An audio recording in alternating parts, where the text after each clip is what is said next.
Hello अमीन, हाँ sir, आ रही है आवाज? आ रही है मेरी आवाज? क्लियर है? हाँ आ रही है सर, क्लियर आ रही है। ठीक है। मेरी आ रही है सर? हेलो? हाँ आ रही है भाई, तेरी आवाज आ रही है। बोल चलेगा, ठीक है।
Respected Dr. Shekhar C. Mande, former DG CSIR and Secretary DSIR.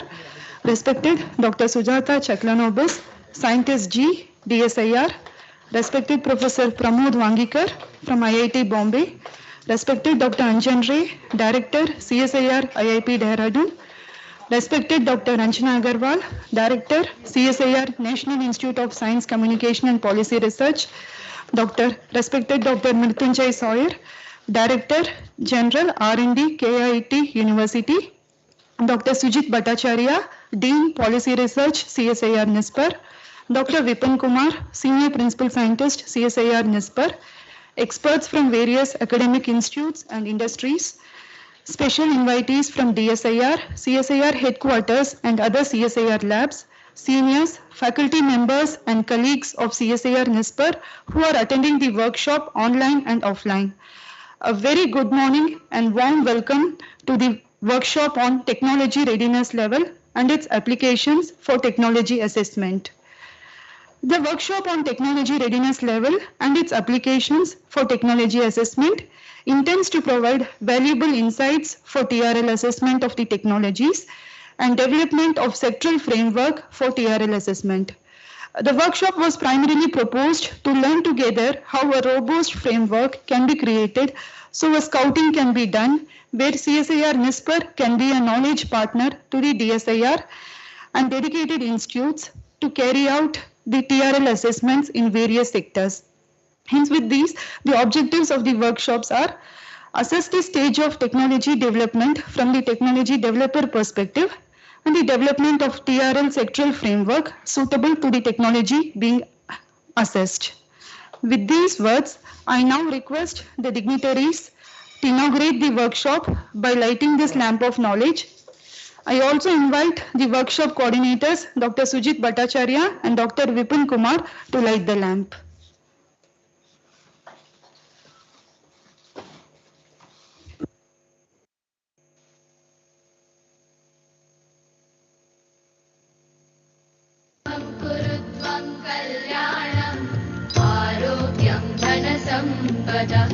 शुभं कुरु त्वं कल्याणम् आरोग्यं धनसम्पदः शत्रुबुद्धिविनाशाय दीपज्योतिर्नमोऽस्तु ते दीपज्योतिर्नमोऽस्तु ते शुभं कुरु त्वं कल्याणम् आरोग्यं धनसम्पदः शुभं कुरु त्वं कल्याणम् आरोग्यं धनसम्पदः शत्रुबुद्धिविनाशाय दीपज्योतिर्नमोऽस्तु ते दीपज्योतिर्नमोऽस्तु ते शुभं कुरु त्वं कल्याणम्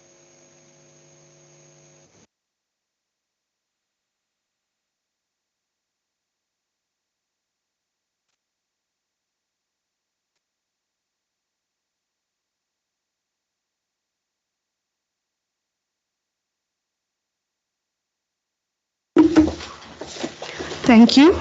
Now I request our director, Professor Ranjana Agarwal, to felicitate our chief guest, Dr. Shekhar C. Mande.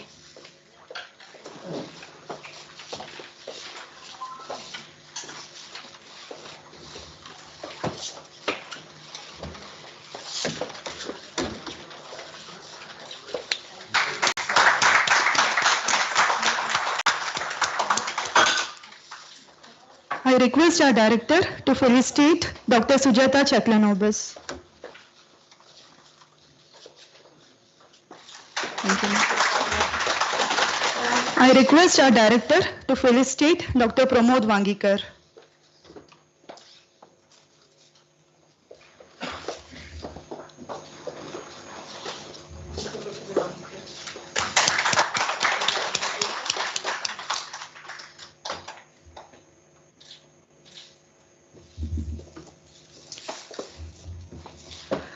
Thank you, ma'am. Now I request Professor Ranjana Agarwal, Director CSIR-NIScPR, to deliver welcome address. Professor Ranjana Agarwal is the founder director of CSIR National Institute of Science, Communication and Policy Research. She is a renowned organic chemist from Kurukshetra University, where she served as Professor of Chemistry and Director, Women's Studies Research Center. Her research contributions have been acknowledged in the form of awards and honors, notably Commonwealth Fellowship by the Association of Commonwealth Universities UK, Dr. Basudev Banerjee Memorial Award by Indian Chemical Society, Professor S.S. Katiyar Endowment Award by Indian Science Congress and President, Chemical Sciences Section, Indian Science Congress in 2020. As an accomplished academician, she has been nominated as member of National Monitoring Committee for Minorities Education by MHRD, New Delhi. Under her mentorship, CSIR-NIScPR is undertaking evidence-based STI policy studies and science communication initiatives of national relevance. With this brief, I now request Professor Ranjana Agarwal to deliver welcome address. Thank you, Dr. Sandhya. Respected Dr. Shekhar C. Mande, former DG CSIR and Secretary DSIR, Government of India, Dr. Sujata Chakranubis, Scientist G from DSIR, and DSIR is our knowledge partner also today in organizing this workshop, Dr. Pramod P. Wangekar from IIT Mumbai, Dr. Anjan Ray, Fellow Director from Indian Institute of Petroleum, Dehradun, eminent experts from TIFAC, UNDP, and 6 IITs, IIT Bombay, Jammu, Roorkee, Delhi, Madras, and Dhanbad, and Dr. Mrityunjay from KEET, Bhubaneswar. All other experts and the delegates who are participating in this one-day workshop on technology readiness level and its application for technology assessment. I, on my own behalf and on behalf of CSIR-NIScPR and DSIR, welcome you all to this workshop. It's a matter of great pleasure for us to host this workshop. Reason being, as we are seeing in the last decade, there has been a paradigm shift from Government of India in policy formulations, particularly towards innovation and entrepreneurship.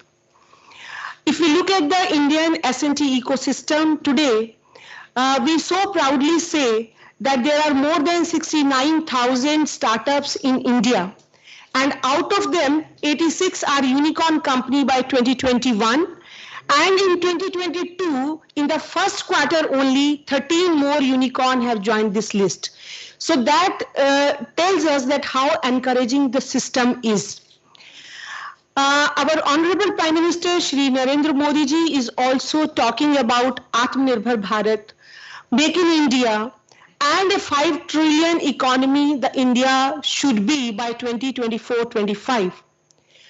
But to meet those expectations, those aspirations, it's very important that the technologies which are homegrown are converted into products that will lead to economic growth and social welfare of the society.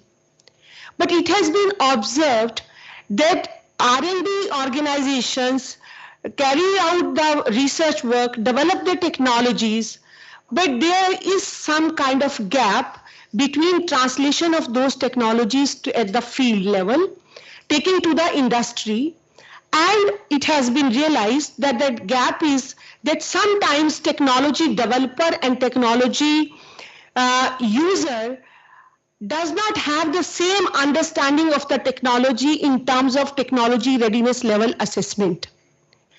I am extremely happy that today Dr. Shekhar C. Mande, former DG CSIR, is with us as chief guest.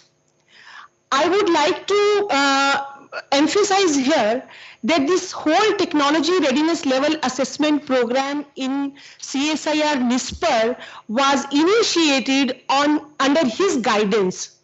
He always wanted that CSIR-NIScPR should be a national agency, national organization in the country to assess the technology readiness level of the technologies.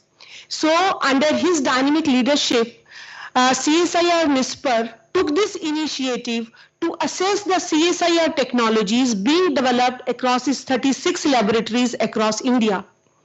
As all of us know, that CSIR is one of the world's largest R&D organization, and it works in all kind of areas of science and technology, in the niche areas to the areas of research which relates to rural livelihood. It was a mammoth task, but congratulations to team CSIR-NISpR, where 15 scientists worked day and night along with experts from the industry, CSIR directors, former directors and the present directors, our theme directors and headquarter, everyone supported, and we could finish this activity of assessing 467 technology having TRL level 6 and above.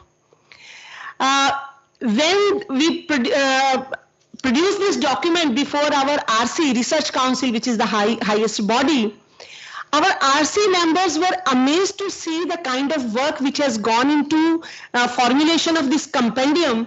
They said honestly it would have taken 2.5 years to assess 467 technologies, and what NISpR could do only in 6 months. So team has worked effortlessly, putting lots of effort to bring out this compendium, and this compendium is now having 313 technologies in it, which are TRL 6 and above, across 8 themes of CSIR, because as the number of laboratories are so large, they have been clustered into 8 themes. So it is kind of a guiding force, for the CSIR to take their technologies to the industry level. So I would like to once again put on record our thanks to Dr. Mande, DG CSIR, for this responsibility given to NISpR, and I'm very happy that today he is here as a chief guest in the inaugural function. I welcome him very warmly, very affectionately from my side and from NISpR side. While developing this compendium, we have a generic TRL assessment indicators. That was done with the help of experts. And at that time, we realized that we should also work on the sectoral technology readiness level assessments. So it is very important that all stakeholders come at one platform, discuss the various issues, because in silos, some organizations are working on TRL assessment indicators, but I think when we sit at a common platform, we can talk, deliberate on different sectoral factors and bring out. So I think this session, which we will having today, so we'll talk about the technology readiness level assessment from the technology developer perspective, and also how to work for the sectoral TRL assessment.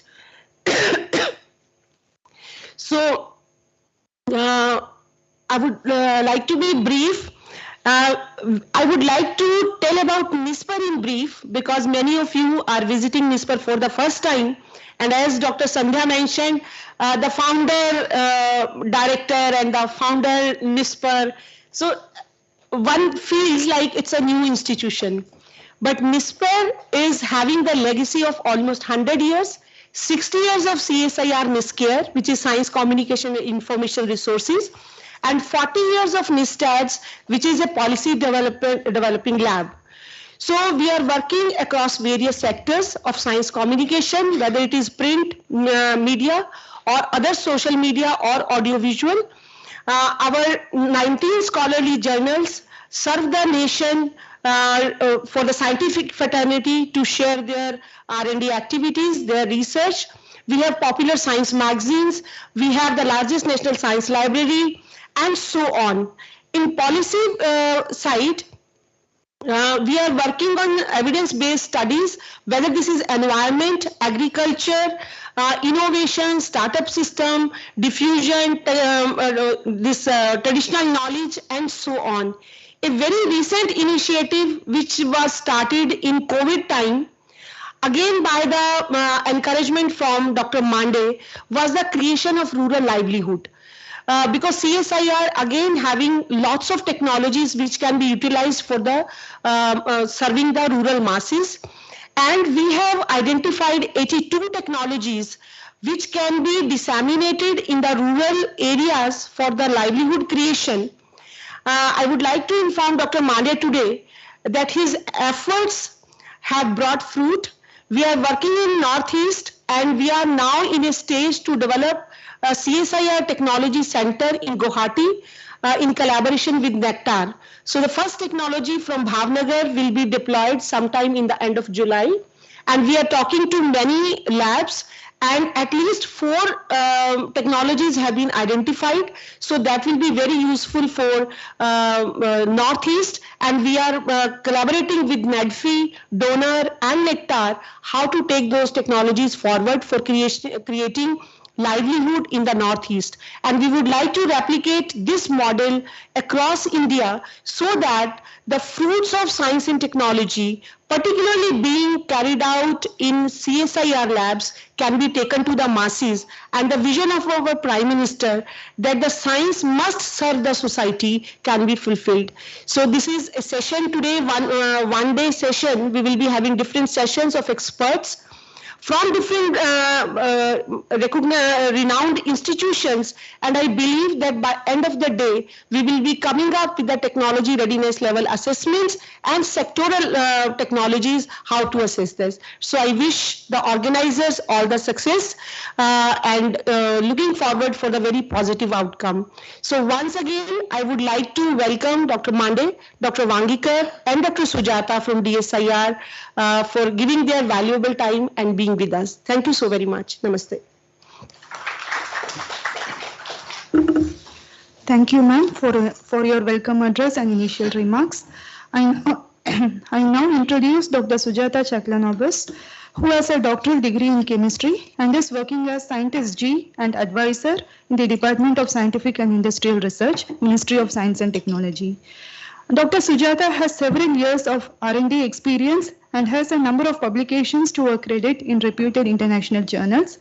She has served in various capacities in the Ministry of Science and Technology and is a member in various committees in the Government of India, industry, and also in academic institutions. She joined DSIR in 1998. She has more than 23 years of experience in project management, research grant, and policy research, and has expertise in integrated planning, process improvement, and driving performance outcomes.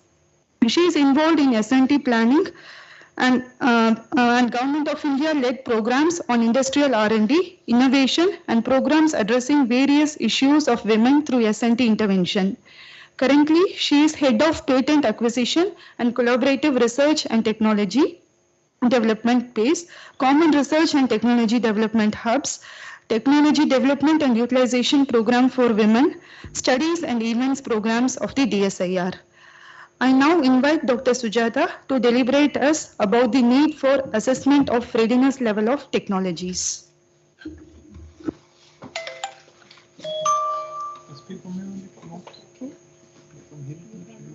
I think she wants to have a presentation.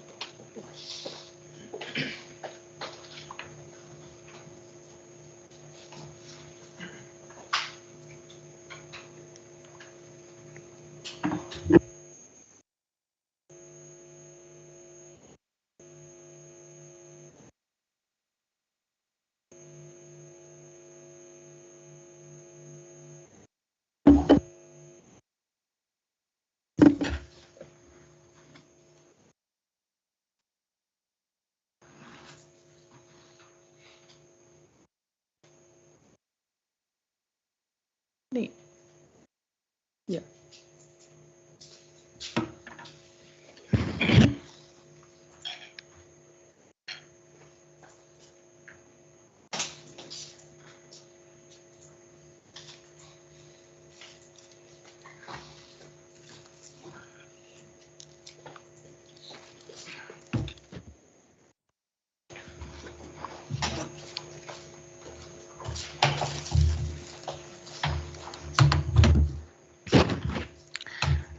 Good morning, Honorable Dr. Shekhar C. Mande ji, Dr. Ranjana Agarwal ji, Dr. Pramod Wangikar ji, Dr. Anjan Ray ji, the delegates participating in this workshop, my colleagues from DSIR and CSIR, ladies and gentlemen.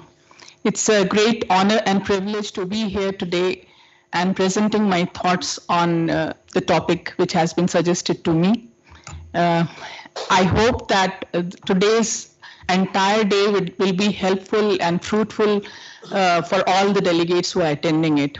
Before going into the presentation, I would like to place on records my thanks to Dr. Shekhar C. Mande, former Secretary and DG CSIR, who has been the guiding light towards the various projects what we have awarded to various organizations on TRL-6. In fact, this workshop originated from a discussion between DSIR and CSIR, and we thought it would be appropriate to hold a workshop on this topic. So we are really thankful for you for guiding us through this entire theme and taking it forward, because we feel that this entire process is really very important. I would also like to thank the entire team of NISPR who very, they readily accepted to hold this workshop, and they really worked hard towards it. So thank you very much to all my colleagues at NISPR.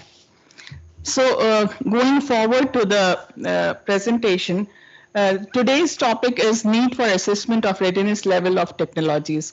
So most of us know what exactly technology readiness levels are. In fact, it is divided into 9 steps. It has different levels of maturity, and the lower maturity levels come with higher risks. This technology readiness level was developed by NASA to help system engineers assess the risks associated with while using new technology. And it's a classification scale which describes the state of the art of a given technology and provides a baseline from where to advance. TRLs, as I said, range from 1 to 9, and 1 is the basic technology at the lab level, and 9 means it's at the level of commercialization. Typically, we look at TRL-6 level from where most of the technologies are taken forward for the pre-commercialization and the commercialization stages. In fact, if we divide the entire scale into 3 parts, a TRL 1 or 2 represents a situation of relatively high risk, 3 to 5 represents moderate risks, and 6 to 9 represents low risks, where it is taken forward by companies for commercialization. In fact, this is the entire life cycle of TRLs. The basic research is done at academia at TRL 1, 2, and 3 levels, and from 2, 3, and 4 level, it tries to prove the feasibility, and the prototype development is at TRL 6, which is a very important level from where most of the companies pick up these technologies and take it forward for commercialization. I think a lot of things will be deliberated today on the technical part of TRLs. I would basically try to emphasize on the need of technology readiness levels through a case study of Procter and Gamble, which is a very interesting case study. So just give me a preamble of why we need to do this technology assessment of and readiness level. It is used to assign maturity levels, as I said, to technology. Low TRLs or low technology maturity correlate with development risk, and early development of enabling low maturity technologies can reduce the development risk of a system. So as I said, that I would like to take you through a case study of Procter and Gamble, which I feel is a very interesting case study, and I have sourced it through an article from Harvard Business Review March 2006 edition. It's an old edition, but the story is very interesting, which will give a very clear picture why we need to do all this technology readiness level assessment. So, as I said, Procter and Gamble holds one of the most powerful portfolios of trusted brands. It has more than 100 very popular products to its credit. So let's dig a bit more about Procter and Gamble. This data has been taken from the Harvard Business Review article, and it dates back to 2006. Whatever data I'm going to share dates back to 2006. But I mean, we can always extrapolate this data and find out what exactly it could be at this point of time. So Procter & Gamble is a technology-rich company and has more than 27,000 patents, 4,000 unique titles, and 3,000 new patents are taken every year. Procter & Gamble are open innovation giants, which I am going to talk in detail in this presentation, with more than 35% of their new ideas coming from outside sources. It invests 1.8 billion annually on R&D, which is a mind-boggling $1.9 billion annually on R&D, which is a mind-boggling figure. If we see the data which is presented by UNESCO last year, the global expenditure on R&D is $1.7 trillion, and P&G itself is spending around $2 billion annually, which is a big amount. Even though P&G uses less than 10% of its own technologies in company and products, it takes most of the technologies from outside, which is a very interesting thing to do. So way back in 2000, the P&G was still clinging to innovation models centered on bricks and mortar R&D infrastructure. They tried to do everything in-house. The idea was that their innovation must principally reside within their own four walls. The R&D department was struggling with acquisition, alliances, licensing, and selective innovation outsourcing. These were all incremental changes and are simply like bandages on a broken model. So this was a wake-up call for Procter & Gamble. So this, what is innovation, open innovation? Important innovation was increasingly being done at small and mid-sized entrepreneurial companies at that point of time also. Even individuals were eager to license and sell their intellectual property. Universities and government labs had become more interested in forming industry partnerships, and they were hungry for ways to monetize their research. The internet had opened up by that point of time, and access to talent markets throughout the world was open. A few forward-looking companies like IBM and Eli Lilly were beginning to experiment with the new concept of open innovation, leveraging one another's innovation assets like products, intellectual property, and people. So there was a realization within P&G, because historically P&G relied on internal resources and a network of trusted contacts to design, develop, and supply new products and services, would usually sustain their annual growth goal of 4 to 6%. However, with the dawn of new century, it was realized that the multinational company would not reach their targets if it relied solely on internal resources. So this was the time for change. By 2000, it was clear to them that their invented R-cells model was not capable of sustaining high levels of top-line growth. The explosion of new technologies was putting even more pressure on their innovation budgets, and squeezed by nimble competitors, flattening sales, lackluster new launches, and the quarterly earnings miss, they lost more than half of their market cap when their stock slid from $118 to $52 a share, which was a big setback for Procter & Gamble. The world's innovation landscape had actually changed. So the savior came in the form of A.G. Lafley, who took over as the CEO in 2000, and he remained committed to the reorganization and was convinced that it would deliver the innovations promised. In fact, he had a very dynamic Vice President Knowledge and Innovation Houston, who supported him and brought the change of open innovation at Procter & Gamble. As a result, by 2006, more than 35% of new products and 45% initiatives had key elements originated outside the firm. Its R&D productivity increased by 60%. The firm's innovation success doubled. Simultaneous drop in cost of innovation was seen, and R&D investment as a percentage of sales dropped from 4.8% in 2003 to 3.4% in 2006. So how did they become market leaders in more than 100 brands? In fact, they had a secret. They had a secret sauce. P&G always tries to bring better innovation to its products and services for better experience for its customer, along with faster speed to market and greater growth. The two most innovative ideas were global business units and connect and develop. I would not talk about global business units. I would only talk about connect and develop, which is relevant to this topic. So what is connect and develop? This was a concept introduced by Houston, and this turned out to be the game changer. A new structure and approach to innovation that identified proven technologies, packages, and products that P&G could improve, scale up, and market on its own or through partnership was put in place by Houston.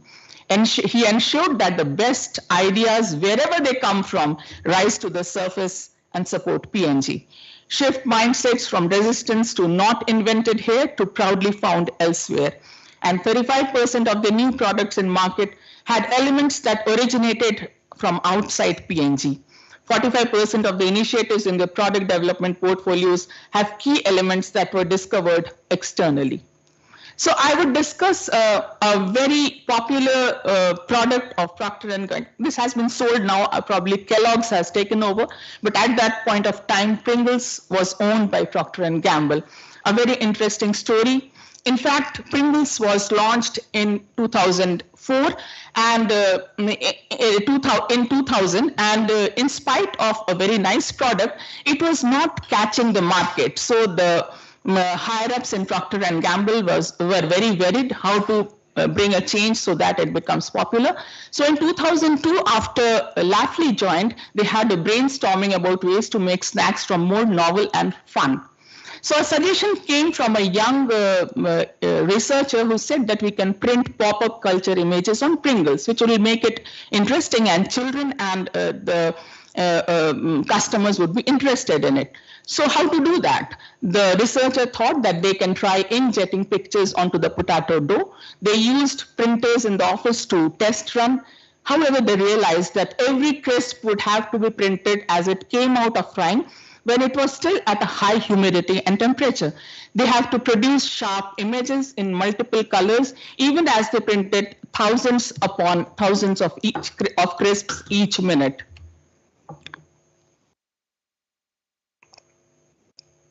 So doing it at P&G was a daunting task. They had to develop technology for printing every crisp as it came out of frying, find ways to produce sharp images in multiple colors. Thousands of crisps have to be printed each minute. And they had to create edible dyes that could meet these needs and would require tremendous development. Traditionally, P&G would have spent the bulk of their investment just on developing a workable process. An internal team would have hooked up with an inkjet printer company that would devise the process, and then they would have entered into complex negotiations over the rights to use it. Instead, what they did, they created a technology brief that defined the problems they needed to solve, and they circulated it throughout their global networks of individuals and institutions to discover if anyone in the world had a ready-made solution. This is what we are going to discuss in the next session, how to scout technologies, how to scout TRL6 and above technologies. So they started scouting technologies through technology entrepreneurs. The operation and momentum of connect and develop depends on the network of 70 technology entrepreneurs based around the world. These senior P&G people lead the development of the need lists, create adjacency maps and technology game boards, and write the technology briefs that define the problems P&G technical team is trying to solve. They create external connections, for example, by meeting with university and industry researchers and forming supplier networks, and they actively promote these connections to decision makers in P&G's business units. Technology entrepreneurs combine aggressive mining of the scientific literature, patent databases, and other data sources with physical prospecting for ideas. Although it's effective and necessary to scout for ideas electronically, it's not sufficient. It was a technology entrepreneur who, by exploring a local market in Japan, discovered what ultimately became the most, I would say, the star product of P&G, Mr. Clean Magic Eraser. P&G surely wouldn't have found it otherwise. So what are the hubs of Connect and Developed of P&G? If we talk about the Connect and Developed hubs, the technology entrepreneurs work out of 6 Connect and Developed hubs, which are located in China, India, Japan, Western Europe, Latin America, and the United States. In India also, they have a hub a connect and develop hub. I'm sure many more multinational companies would be having these kind of hubs. Each hub focuses on finding products and technologies that, in a sense, are specialities of its region. The China hub, for example, looks in particular for new, high-quality materials and cost innovations, products, and exploit China's unique ability to make things at low cost. The India hub seeks out local talent in sciences to solve problems in P&G's manufacturing processes, for instance, using tools like computer modeling. Thus far, P&G's technology entrepreneurs have identified more than 10,000 products, product ideas, and promising technology. Each of these discoveries has undergone a formal evaluation. This data dates back to 2006. As I said, that I have taken it from an article dated March 2006. So, going back to the Pringle story, they wanted to have a printer which could print motifs of animals, flowers, and other things on chips. So, as I said, the technology scouters were looking around the world to find out such a printer. Through their European network, they discovered a small bakery in Bologna, Italy, which was run by a university professor who also manufactured baking equipment. He had invented an inkjet method for printing edible images on cakes and cookies. Procter & Gamble rapidly adapted these printers to solve their problem. This innovation helped the North Indian American Pringles business achieve double-digit growth during 2004 to 6 period. If they had developed in-house, it would have taken a long time and a lot of investment would have gone into it. So this is a very good example of taking a technology at TRL 6 and taking it forward at TRL 9 level, which can be commercialized and can be used by the companies. So again, I would like to emphasize in my slide number 4, I had talked about the need for assessing. I would like to emphasize the need and what are the takeaways from this presentation. The technology readiness level, or TRL, is an internationally recognized scale for describing where a new technology is in the research and development process. The TRL scale ranges from 1 to 9, with 9 being ready for commercialization, a fast way to manage expectations and get everyone on the same page. TRLs are used by companies as well as government agencies around the world to benchmark technologies and helps in informed decision making on their path to commercialization, and it has become the basis for an international standard for classifying technologies. If you say that something is at TRL 6 level, if someone says my technology is at TRL 6 level, universally it will be accepted to be at TRL 6. So that's the place from TRL 5 or 6. Most of the time the companies scout these technologies which they find viable for commercialization and take forward for commercialization. Why I presented the case of Procter & Gamble is just to put a case in point to show that the printer, what was used for printing motifs by Pringles was at TRL 6 level, which they identified and took it forward.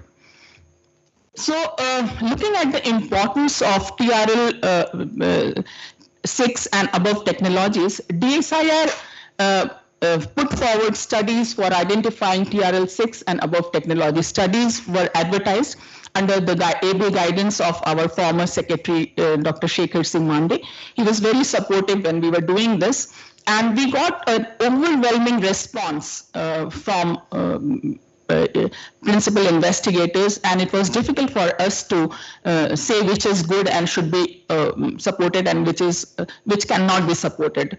But then we took a call and 6 projects have been supported, and I'm very happy that all the principal investigators have come here to attend this workshop, because it will help them in taking cues as to what DSIR is expecting from these studies. So the main objectives of these studies are identification and tracking of TRL 6 and above technologies with technology commercialization potential, the status of identified technologies in India and globally have to be identified, and challenges in commercialization have to be elaborated. Multifaceted approaches to increase technology commercialization have to be recommended, and recommendation for policymakers and technology developers and commercializing agency would be put forward through these studies. So we have identified 6 sectors under which we have supported these projects. These are manufacturing and electronics and telecommunication, energy and transportation, medical sciences, healthcare and pharmaceutical and chemicals, food processing and agricultural technologies, materials and manufacturing, and water technology. So thank you very much for your patient hearing.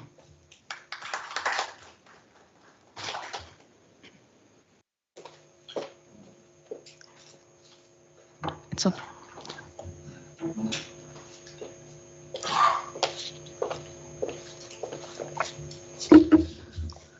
Thank you very much, Dr. Sujata, for giving a comprehensive talk on the need for assessment of readiness level of technologies.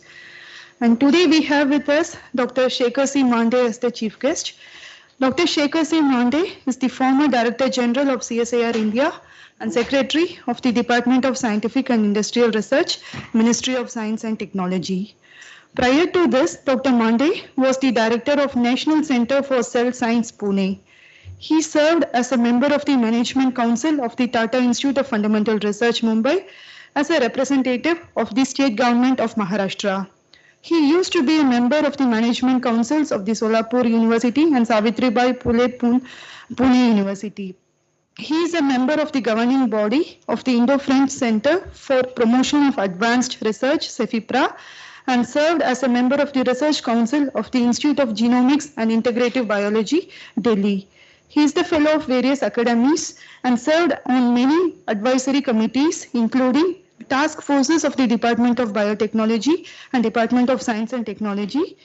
He used to chair the Basic Science Task Force of the Department of Biotechnology and was a core member of the Biophysics, Biochemistry, Molecular Biology and Microbiology Task Force of the Science and Engineering Research Board of the DST. He was awarded in 2005 the Shanti Swarup Bhatnagar Prize for Science and Technology, the highest science award in India in the biological sciences category. With these words, I welcome Dr. Mande to address the gathering. Thank you very much.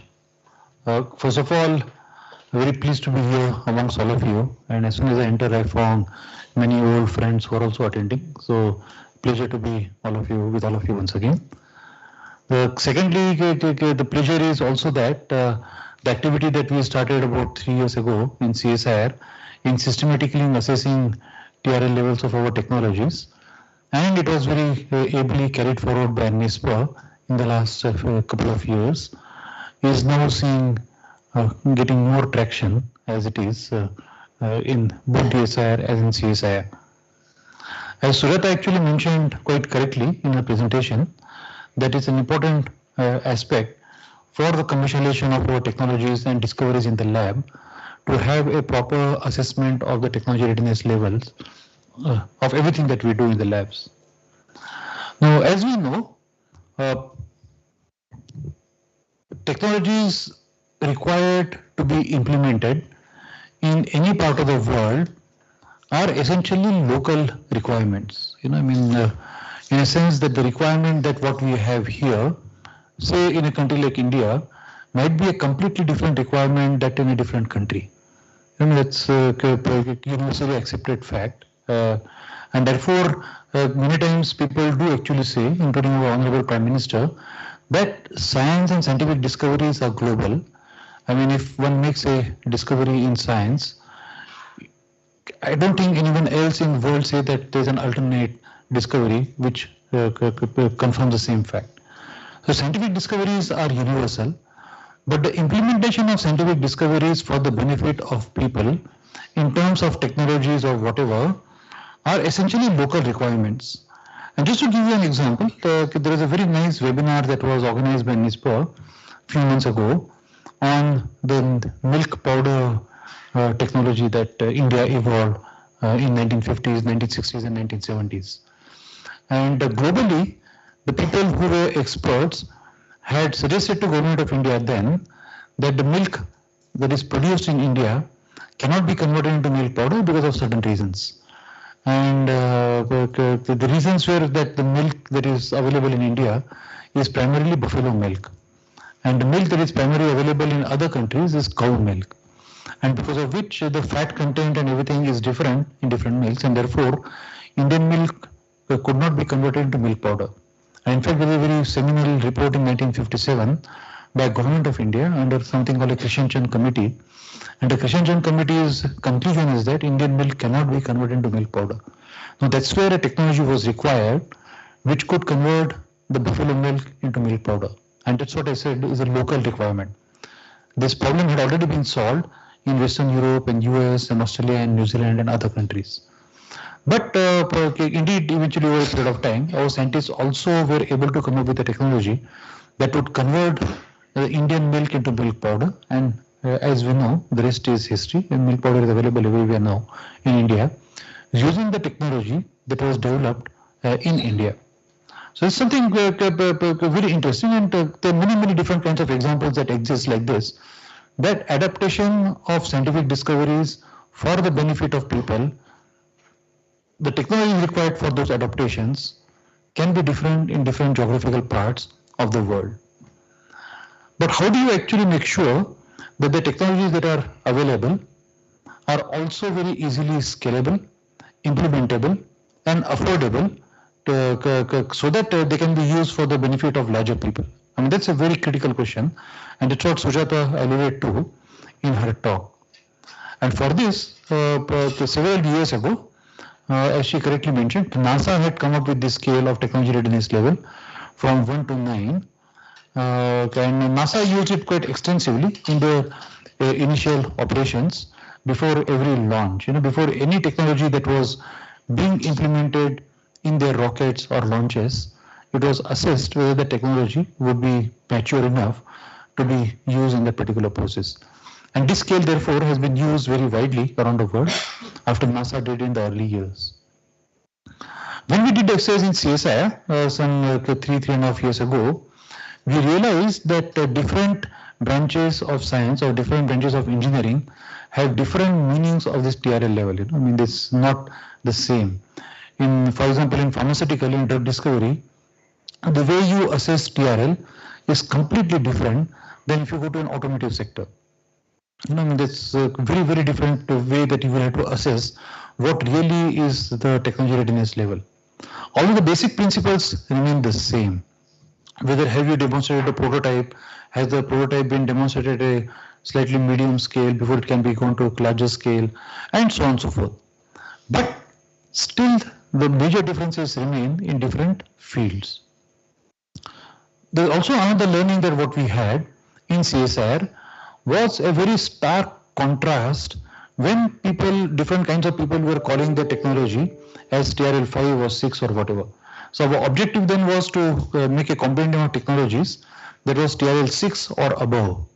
And then we asked the scientists and the labs themselves that please state what technologies you have which are above TRL 6. And many labs submitted their technologies saying that they are above TRL 6. And we very soon realized that assessment of individuals or even laboratories of their own technologies, what level they are, can be very widely different than what actually it might be. In fact, many times when we found that some scientists had said that their technology is TRL 8, we had to downgrade to TRL 2. And that much difference that we had. So people do assess their own things differently than what actually it might be.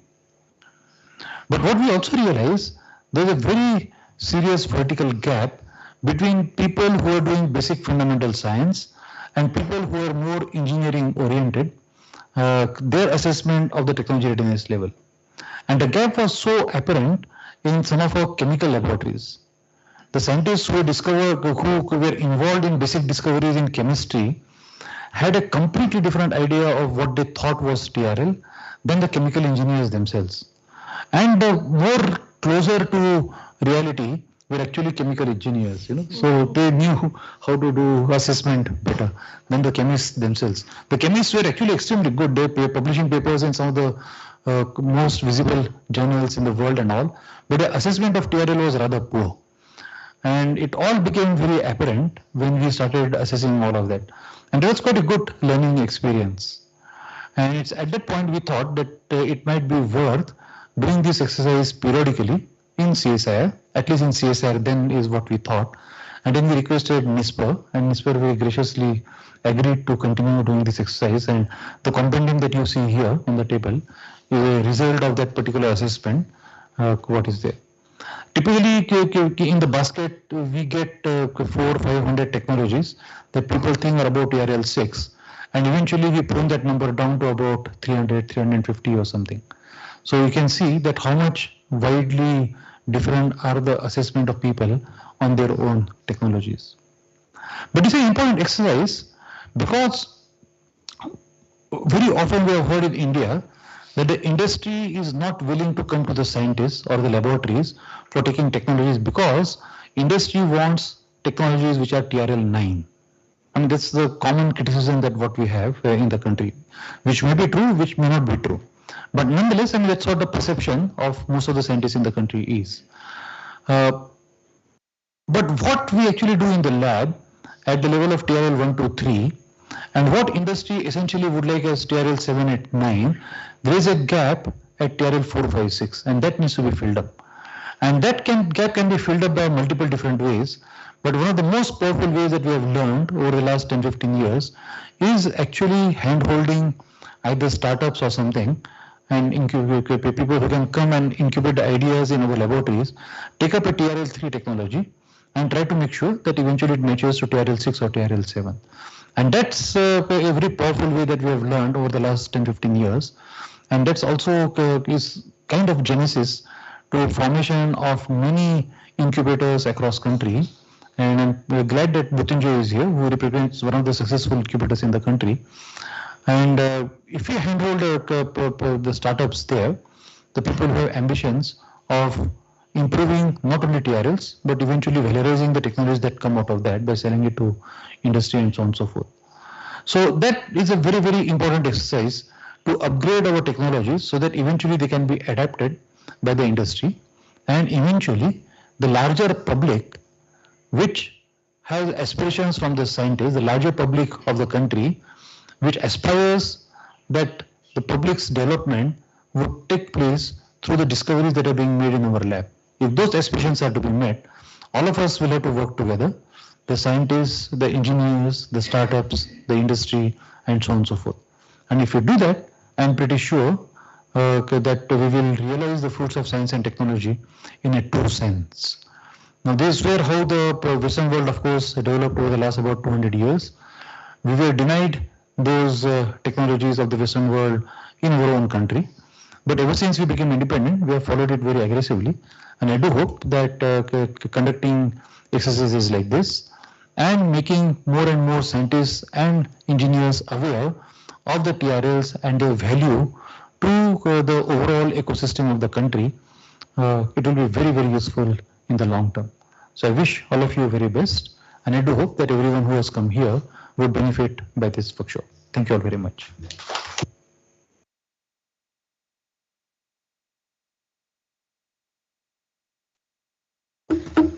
Thank you, sir, for your words and emphasizing the importance of TRL assessment. We now have with us a keynote speaker, Professor Pramod Wangikar. Professor Pramod Wangikar is Professor of Chemical Engineering at IIT Bombay. Additionally, Dr. Wangikar is the coordinator of DBT PAN IIT Center for Bioenergy, which is spread across 5 IITs. His research is at the interface of engineering and biology with ongoing work on investigations into cellular metabolism by C13 metabolic flux analysis, metabolic engineering of cyanobacteria, biocatalysts for chiral synthesis, and more on. He works closely with industry and has undertaken several projects sponsored by industries. He has published over 110 research articles. And, Professor Pramod Wangikar received his Bachelor of Chemical Engineering degree from ICT Mumbai and PhD from University of Iowa. Recently, he has founded a startup company, Clarity Biosystems, to develop mass spectrometry-based technologies for metabolomics. With this brief, I invite Dr. Pramod Wangikar to deliver the keynote address.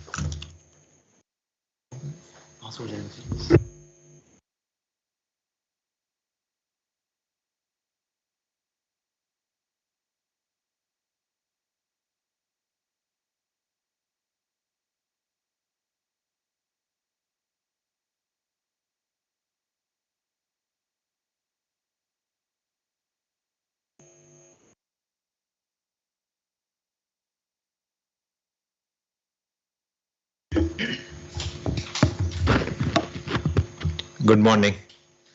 First of all, thank you for inviting me here. I'm an outsider coming from academia.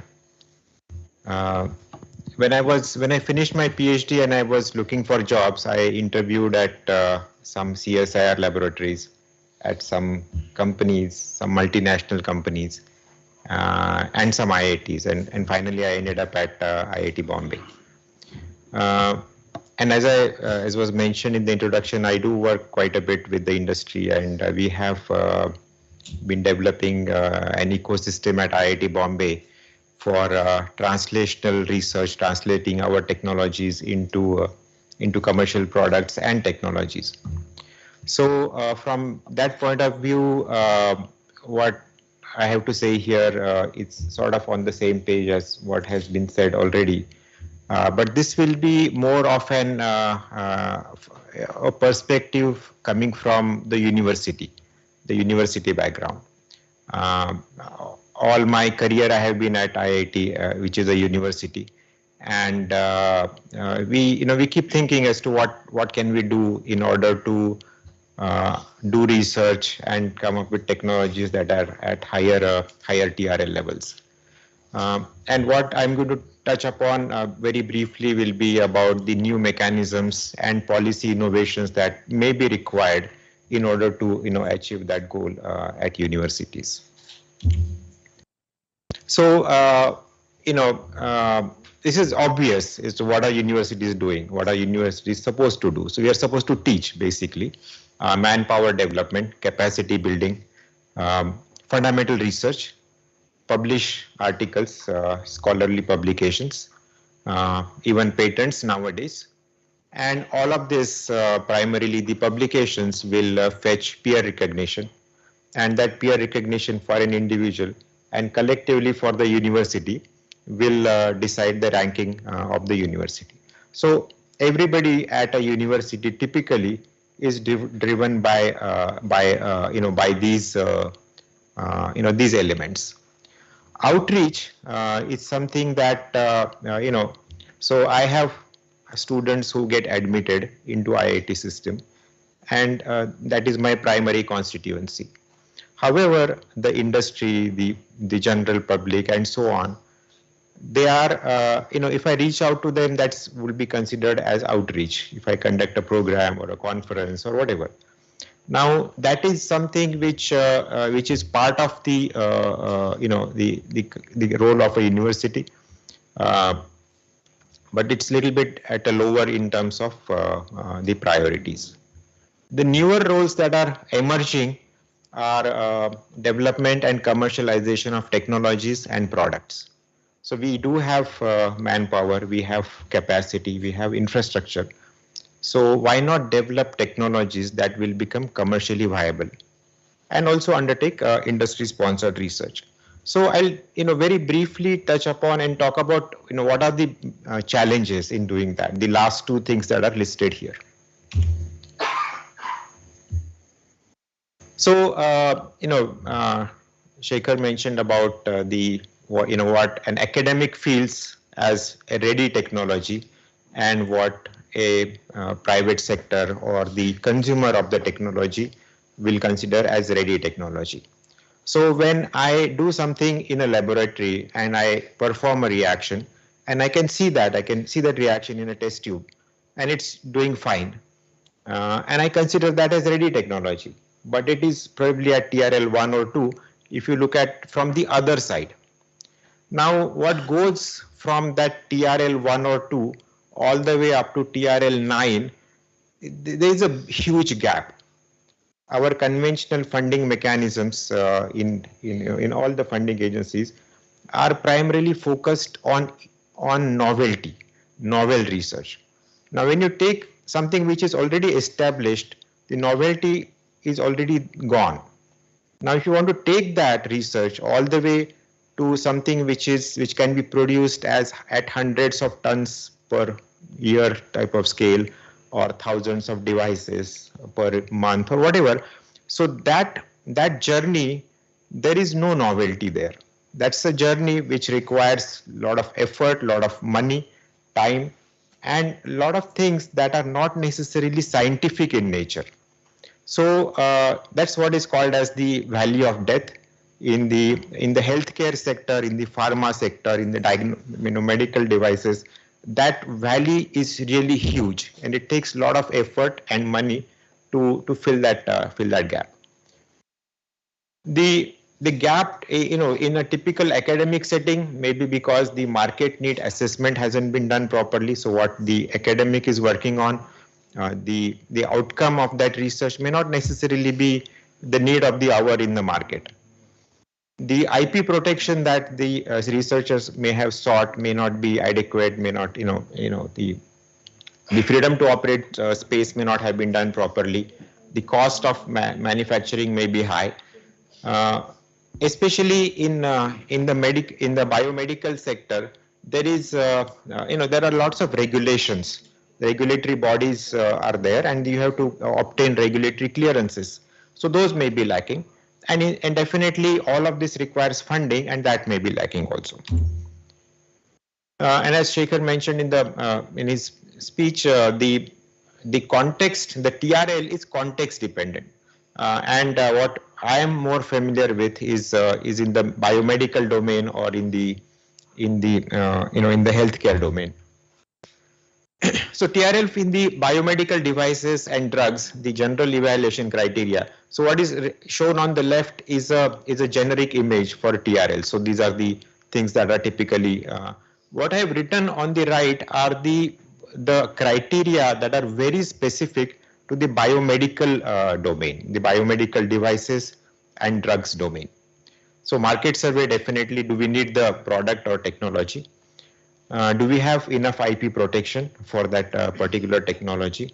The freedom to freedom to operate space search has been done. So these two things are somewhat related, but at the same time they're very distinct. You may have IP, you may have a patent. Let's say my technology requires 3 things to be done in sequence, and I obtain patent for the first thing, and the patent has been granted. But that first thing is not the complete product. The complete product requires A, B, and C, and for B and C, somebody else holds patent. So either have to go back, go to that entity which holds the patent, and acquire license, or I need to figure out and see if I can bypass that patent, develop something which will not infringe upon that. It may not be patentable, but it will at least not infringe upon that particular patent. Proof of concept will be required. Many times what we do in a laboratory, in a test tube, is not a prototype. It is a laboratory device. It's a laboratory test. In order to convert it into a prototype, you need to have something that will at least look or feel like what will be deployed in a real field situation. The things that I'm going to make can they be manufactured easily? What are the materials, raw materials that are available in the market? So that needs to be looked at. And again, in red, I have written regulatory clearances. So anytime you talk about any biological based product or biology oriented product, there are lots of regulatory clearances that are required. And of course, there are going to be financial risks.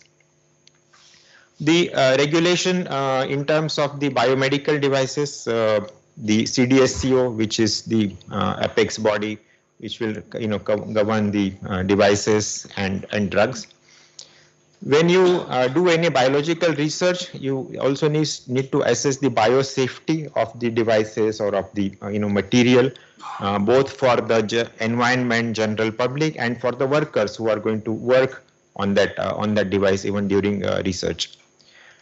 Many of the anytime the product has to be launched for human purpose, for human, it requires human trials. And before human trials, it requires animal trials.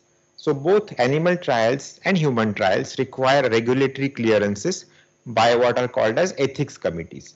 And those ethics committees are attached, are approved by the government, relevant government. So I'm avoiding the relevant names here, the names of the bodies, but there are appropriate bodies which regulate. So these are the general aspects.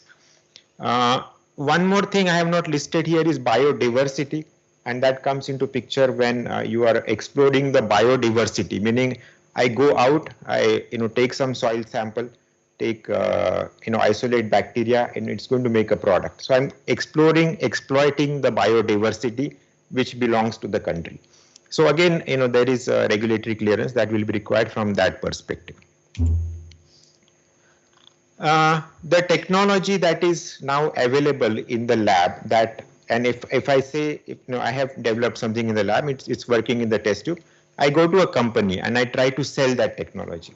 That technology will typically fetch very little value because, as has already been said, the technology has very high risk.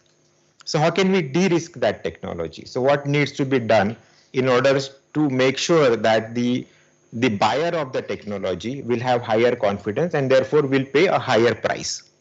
Now, again, that's a philosophical, debate as to when a university develops the technology, whether, what should be the primary motivation for commercialization. But, leaving that aside, we need to de-risk that technology. And for de-risking, of course, you need to develop prototypes, test them. The next item that I have listed here is about IP. Now, IP is extremely complex issue, and we started realizing it as we started talking to lawyers, for my startup and so on. And it's so intellectual property, so that has very similar value like property. So if I buy property somewhere, real estate, and if that real estate has multiple owners, and only 3 of those 5 owners are willing to sell it to me, and they sell that property to me, but the remaining 2 don't sell it to me. So, that's a complicated property which doesn't have a very clear title. Now, likewise, intellectual property also can have multiple owners, and it can become complicated. And therefore, in order for that technology to fetch good value, it needs to be what is called as unencumbered IP, like very similar to unencumbered real estate property. Regulatory clearances should be in place because A, they take money and they take time. The testing in situ or real life testing should have been done, and clinical trials, if it is a biomedical device, biomedical product, clinical trials should have been done, at least phase 1, so that the risk is lower and lower. Now, a lot of these things companies will anyway do if they want to commercialize certain products. But if universities want to de-risk their technologies, they need to do it, because otherwise the companies or the private entities which are going to pay for your technology, they will pay really low price for that technology. So universities will need to set up certain mechanisms to de-risk their own technologies. So how can universities and institutes contribute to higher TRL level research? And so I've listed few things, and I'll go through some of them at least. A technology incubator or a business incubator. So that is, it's well known now. Every university wants to have a technology incubator. And we have, IIT Bombay has, and we just heard about KIT, and there are so many in the country. And government is supporting them, very actively, a lot of funding. So all of that is fine. Now, I'll tell you from my own experience. So I have been at IIT Bombay for several years, and the business incubator at IIT Bombay has been there for several years. I literally went to the business incubator 3 times in these last several years and came back because I was not ready. And the amount of effort that it was going to take for a company to be started was huge, and I was not confident. So I came back. And then finally I entered in 2020, just 2 years ago, and I started a company.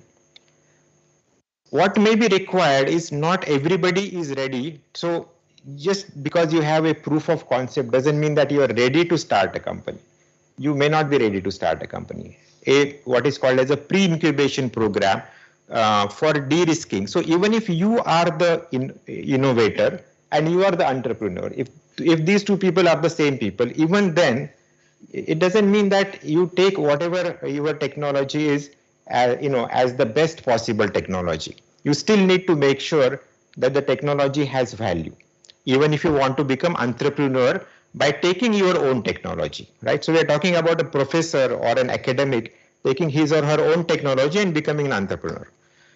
So pre-incubation programs are required, and I'll talk about one such program at IIT Bombay, which I have actively led for 7 years, and that was called Wadhwani Research Center. Then multidisciplinary centers for translation, little bit of funding mechanism for de-risking, in-kind support and mentoring. So the in-kind support and mentoring, again, there are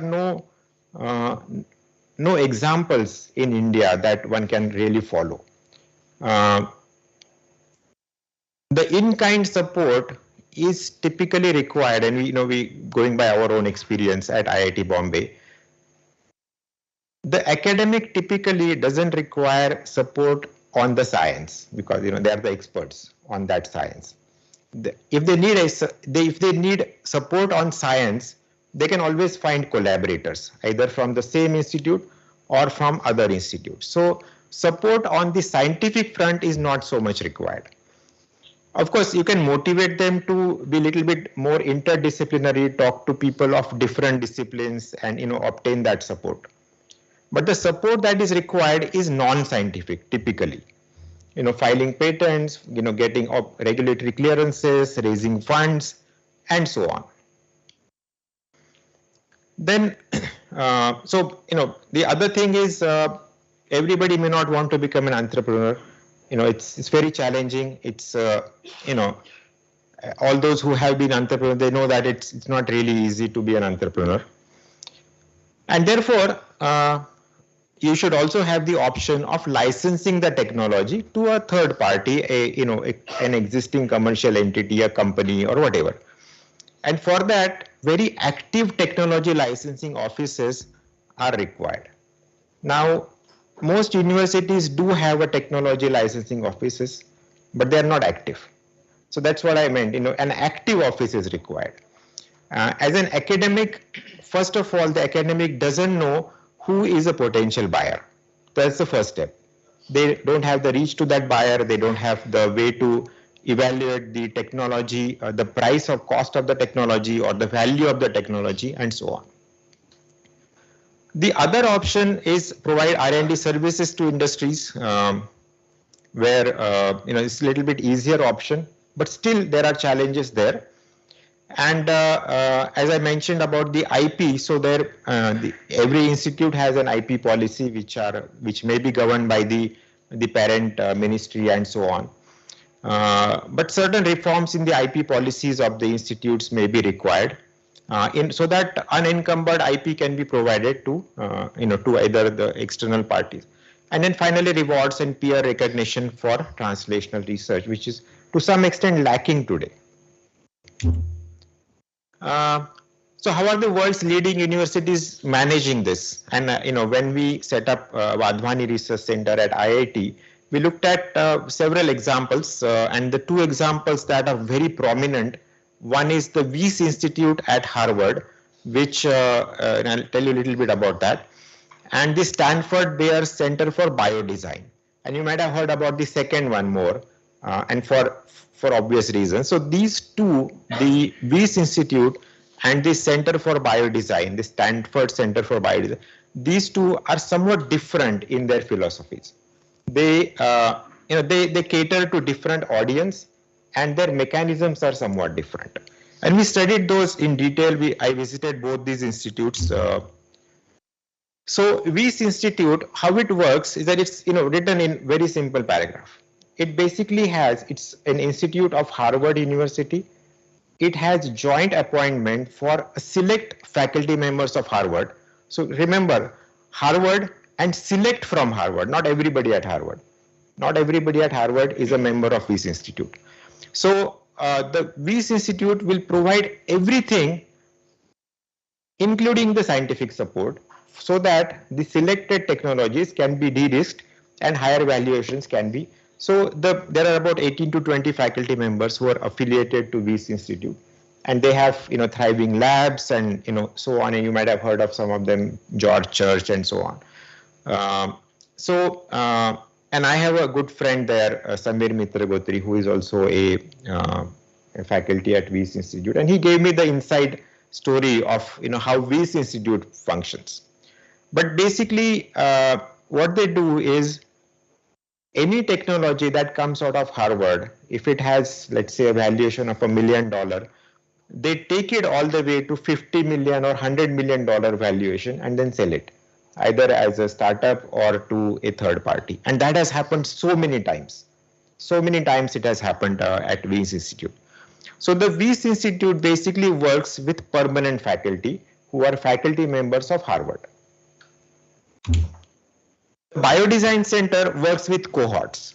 So it's more like, the accelerator or, whatever we have, there are many of those everywhere. But this is the best one, pretty much. And India and DBT has collaboration with them. There have been some programs for joint, and in India also there are several graduates of what are called as Stanford Biodesign program. Yeah. So these are the two different programs that, and we tried to adopt the first one, the WIS Institute, to sort of to model. So of course the Wadhwani Research Center at IIT is at a much smaller scale, smaller funding, but still we wanted to follow. So this funding came from a donor, Dr. Romesh Wadhwani, and this has been there for last 7-8 years now, and it gives good amount of startup funding. So funding for translational research, where there is no funding from government, and we set up a lot of support mechanisms. Out of the projects that we funded, there are several that are progressing really well. And the one that is listed there, CAR-T cells, that was funded to Dr. Rahul Purwar of the Biosciences. He has started a company called ImmunoAct, which has recently received 50 crore rupees of funding from a pharmaceutical company. And there are others which are doing reasonably well. They are either at some level of funding or some commercialization. So the with this our funding, we have several patents, publications, 3 startups which are directly came out of this funding. But at the same time, an ecosystem was created where some other entrepreneurs, some other professors or students also benefited indirectly from this and started companies. So there are several startup companies at IIT which are in this domain. So we do provide this kind of support. So the funding that we have, with that funding, we provide this non-scientific support to faculty members, apart from funding for their own research. And then once it develops to some extent, then it goes into commercialization, the incubator or other types of funding can be made available. So our goals are provide funding for research spin-offs. We want to spin off at least 5 startups per year by, in another 3-4 years from now. And already we are spinning off 1 or 2 startups every year from that, subset. Industry research, undertake research sponsored by industry and build capability for high impact innovation.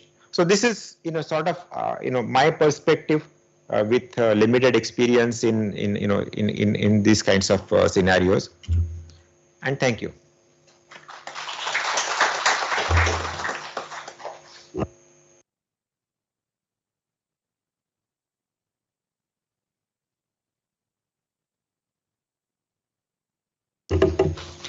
Thank you very much, sir, for a very nice presentation and elaborating the role of universities and institutes in contributing to TRL assessment. With this, we close the inaugural session and we will break for high tea. I invite all for a high tea at launch.